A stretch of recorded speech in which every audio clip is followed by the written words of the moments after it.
So guys, आज के इस वाले वीडियो के अंदर हम कंपेयर करने वाले हैं DualSense 5 को Xbox Series X के कंट्रोलर के साथ में। हम ये भी बात करेंगे कि कौन सा कंट्रोलर आपको ज़्यादा बेटर वैल्यू ऑफर करता है, ज़्यादा फीचर्स ऑफर करता है।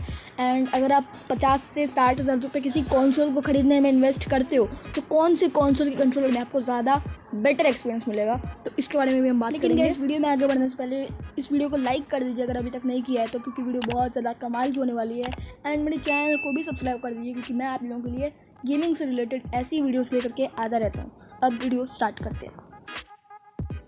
तो चलो डिज़ाइन से स्टार्ट करते हैं। तो अगर आप नोटिस कर पाओगे तो दोनों ही कंट्रोलर्स की डिज़ाइन बहुत ज़्यादा सिमिलर है। एंड ऐसा इसलिए क्योंकि सोनी ने अचानक से ही अपने डुअल शॉक से DualSense बना दिया एंड DualSense का डिज़ाइन भी चेंज कर दिया। तो इसका डिज़ाइन थोड़ा बहुत Xbox के कंट्रोलर से इंस्पायर्ड है, लेकिन माइक्रोसॉफ्ट ने ऐसा कुछ नहीं किया है। एंड इनफैक्ट जो Xbox का कंट्रोलर है वो अभी भी ऐसा ही दिखता है, बस थोड़े बहुत और फीचर्स उसमें ऐड कर दिया गया है। खैर, डिज़ाइन को छोड़ो, हम दोनों के फीचर्स कंपेयर करते हैं। तो फर्स्ट ऑफ ऑल जो Xbox कंट्रोलर है वो भी DualSense की तरह हैप्टिक फीडबैक अपने साथ में लेके आता है। एंड दोनों ही कंट्रोलर्स में हमें एडेप्टिव ट्रिगर्स भी देखने को मिल जाते हैं। लेकिन डिफरेंस दोनों में ये है कि Xbox का जो कंट्रोलर है वो डबल है बैटरीज उसमें लगती है, एंड जो DualSense कंट्रोलर है उसमें एक रिचार्जेबल इंटरनल बैटरी में देखने को मिलती है। इतना ही नहीं, बल्कि जो PlayStation 5 का कंट्रोलर है वो USB Type-C पोर्ट के साथ में आता है, वेयर जो Xbox कंट्रोलर है वो माइक्रो USB पोर्ट के साथ आता है। इसका मतलब ये है कि माइक्रो USB पोर्ट के साथ में आ रहा है तो मतलब कि Xbox का कंट्रोलर लॉन्ग रन में बहुत ही चीप परफॉर्म करेगा PlayStation 5 के कंट्रोलर के मुकाबले। और उससे भी ज़्यादा बुरी बात तो ये है कि जो Xbox का कंट्रोलर है, Xbox की तरफ से कुछ और एडिशन प्लगइन भी नहीं है जिससे हम इस इशू को फिक्स कर सकें। नेक्स्ट डिफरेंस दोनों में ये है कि DualSense 5 में हमें एक डेडिकेटेड इंटरनल माइक्रोफोन देखने को मिलता है। मतलब कि अगर हम कोई मल्टीप्लेयर गेम खेल रहे हैं तो उसमें हमें कोई एक्सटर्नल हेडफोन या फिर एक्सटर्नल माइक्रोफोन की ज़रूरत नहीं पड़ेगी अपने टीममेट से कम्युनिकेट करने के लिए, क्योंकि कंट्रोलर के अंदर ही हमें एक इनबिल्ट माइक्रोफोन देखने को मिलता है। लेकिन Xbox के कंट्रोलर में कोई भी इनबिल्ट माइक्रोफोन देखने को नहीं मिलता है। इसका मतलब कि अगर हम कोई मल्टीप्लेयर गेम खेलते हैं तो अगर उस गेम में हमें टीममेट से कम्युनिकेट करना होगा तो हमें एक एक्सटर्नल माइक लगाना पड़ेगा, फिर एक्सटर्नल हेडसेट लगाना पड़ेगा।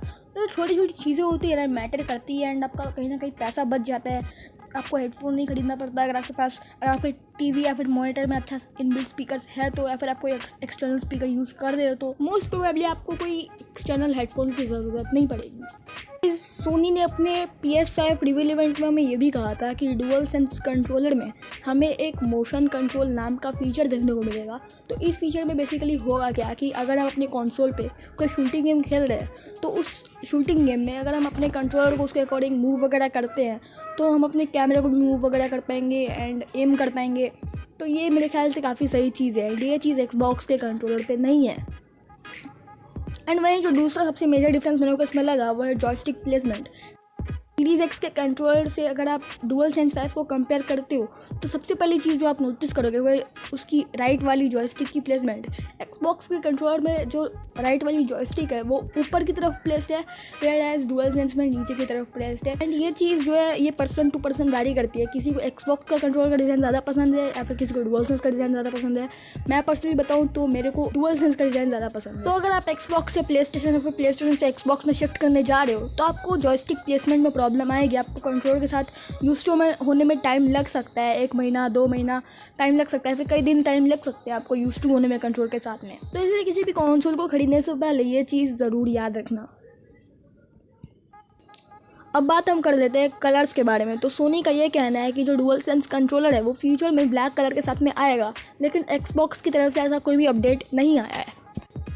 अब बात कर लेते हैं कंक्लूजन के बारे में। तो जहाँ तक मैंने इन दोनों ही कंट्रोलर्स के फीचर्स को देखी है, इन दोनों के स्पेक्स को देखी है, दोनों के फीचर्स को कंपेयर किया है, तो मुझे ऐसा लगता है कि DualSense 5 आपको Xbox के कंट्रोलर के मुकाबले ज़्यादा बेटर वैल्यू एंड फीचर्स दोनों ही ऑफर करता है। एंड मैं एक और बात कहना चाहूँगा कि जहाँ तक हमें पता है कि Xbox हमेशा PlayStation से आगे ही रहा है in terms of performance, but मुझे ऐसा लगता है कि Xbox का कंट्रोलर उसके परफॉर्मेंस को इस बार बॉटल नेक कर देगा।